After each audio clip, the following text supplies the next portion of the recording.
Asia cup में पाकिस्तान की कारकर्दगी, मायूसियों का सफर।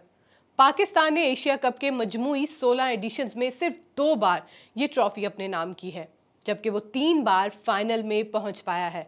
इसके मुकाबले पर इंडिया अब तक 8 बार एशिया कप की ट्रॉफी उठा चुका है, जबकि 6 बार श्रीलंका फातेह रहा है।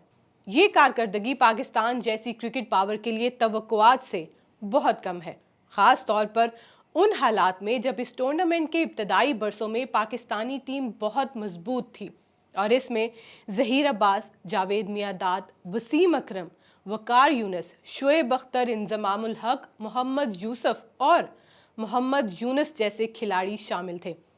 पाकिस्तान एशिया कप सिर्फ 2 मरतबा जीत पाया है। 2000 में बांग्लादेश में होने वाले एशिया कप में पाकिस्तान ने पहली बार फतह का जायका चखा। फाइनल में पाकिस्तान ने श्रीलंका को 39 रन से हराया।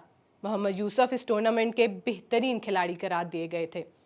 इसके बाद अगली फतह के लिए पाकिस्तान को 12 बरस का इंतजार करना पड़ा, जब उसने 2012 में बांग्लादेश में मिसबाह-उल हक की क़यादत में कामयाबी हासिल की। इस बार शाहिद आफरीदी ने उम्दा कारकर्दगी का मुजाहरा करके टूर्नामेंट के बेहतरीन खिलाड़ी का एजाज हासिल किया। उसके बाद भी 13 बरस और 4 मजीद टूर्नामेंट गुजर गए और फतह की देवी पाकिस्तान से दूर दूर ही रही।